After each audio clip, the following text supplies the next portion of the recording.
현실 개싸움이 일어나고 있는 나솔 사계 리뷰입니다. 10기 영숙과 10기 영자가 현실에서도 싸우고 있는데요. 그 이유는 바로 뒷담화였습니다. 하나씩 풀어보겠습니다. 먼저 10기 영숙과 10기 정숙입니다. 16기 영자는 일어나자마자 10기 정숙이 10기 영숙한테 삐졌다고 10기 영숙에게 전달합니다. 16기에서 없는 일을 자신의 상상으로 만들어내 없는 말들을 부지런히 전달하던 영자였는데요. 여기서도 참 부지런합니다. 그래도 나솔 사계에서는 있는 말을 전달했네요. 그렇다 해도 누군가가 나에 대해 좋지 않은 이야기를 했다는 것을 전해 듣는 건 매우 불쾌한 일입니다. 정숙이 영숙에게 서운했던 이유는 무려 두 가지나 있었습니다. 정숙이 영숙에게 서운한 이유 첫 번째는 백김의 선택에 대해 영숙이 귀띔해주지 않아서입니다. 여기서 영숙은 나도 몰랐지. 하며 어이없음을 감추지 못하죠. 영숙의 마음이 시청자들의 마음이지 않았을까 싶네요. 영숙이 백김의 선택에 관해 정숙에게 전달할 의무가 있었나요?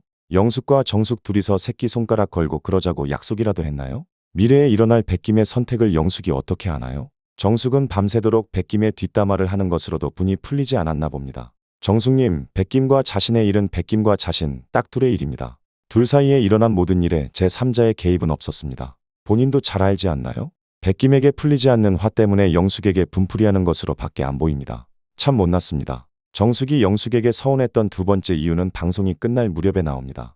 여자들끼리 모여있는 방에서 10기 영숙은 무엇이 서운했냐고 정숙에게 묻습니다. 나솔 사계 내에서 가장 친하다고 생각했던 영숙이 자신이 울고 있는데 달래주지 않고 자리를 박차고 나가서 서운했다는데요. 이 부분은 저 역시도 영숙이 정숙의 말이 듣기 싫어 나갔다고 생각했었습니다. 정숙의 말에 영숙은 당시에 막걸리 데이트가 폭망해서 머리가 복잡했는데 거기에 더해 백김 때문에 정숙이 울고 있으니 그 상황을 자신이 감당하기 힘들어서 머릿속부터 정리하고 정숙을 대하자라는 마음으로 자리를 박차고 나갔다고 합니다. 영숙의 행동에 대해 충분히 납득할 수 있는 이야기였죠. 영숙의 차분한 설명에 정숙 역시 납득이 되는지 고개를 끄덕이고선 쌓였던 감정들을 푼 듯 웃습니다. 밤이 새도록 미스터 백김을 욕하고 술을 강요하고 그리고 아침부터 자신이 왜 속이 상했는지에 대해 1000번이나 했을 말을 또 하는 정숙을 보며 얼마나 이기적이고 애같은 마인드를 가져야 남들을 저렇게 대할 수 있을까 싶었습니다. 옆에 앉은 16기 영자의 또 시작이야. 하는 얼굴이 안 보이냐고요. 이때는 정말 영자가 불쌍할 지경이었습니다. 그런데 정숙은 SNS로 내가 이기적이고 이상한 사람으로 또 나오네요. 난감하네 참. 이게 아닌데 방송만으로 보면 완전. 이라며 삽소리를 합니다. 이기적이고 이상한 사람으로 편집이 된 것이 아닙니다. 정숙님이 미스터 백김 욕을 끊임없이 하고 다른 출연자들 잠도 못 자게 계속해서 술 먹이고 다음날 아침에도 백김 이야기하면서 또 분위기 곱창 낸 건 팩트 아닌가요? 다른 출연자들이 정숙님 눈치 본다고 불편해하고 있으면 적어도 백김 욕은 멈추고 다른 이야기를 해서 분위기를 환기시켰어야 했습니다. 설마 남들이 정숙님 눈치 보는 걸 몰랐다고 하는 건 아니겠죠?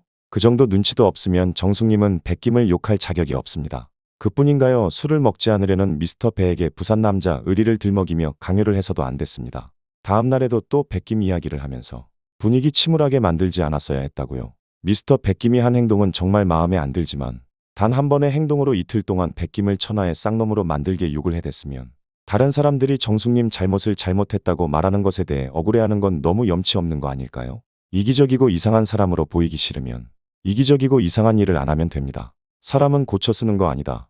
사람은 변하지 않는다. 네, 정말 맞는 말입니다. 정숙은 40 중반이 됐음에도 저렇게 살고 있고 고쳐지지 않을 겁니다. 왜냐면 모든 빌런들이 그렇듯 자기가 다 개판 쳐놓고서 자기 잘못은 하나도 없거든요.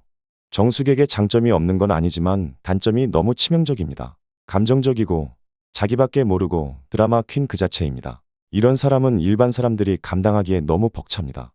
저도 겪어봐서 아는데요. 정말 암 걸립니다. 이러려고 평소에 나한테 잘해줬나 하는 생각이 들 정도로 정신적 스트레스를 정말 많이 줍니다. 그렇기에 정숙과 같은 사람이 있다면 무조건 손절해야 합니다. 엮일 수 있는 작은 건덕지도 만들어서는 안 됩니다. 정숙 같은 사람 옆에 있으면요. 인생계 피곤해집니다. 이어진 영상에서 맞는 말이지만 뒷담화한 것도 맞는 영자와 영숙에 대해 리뷰하겠습니다.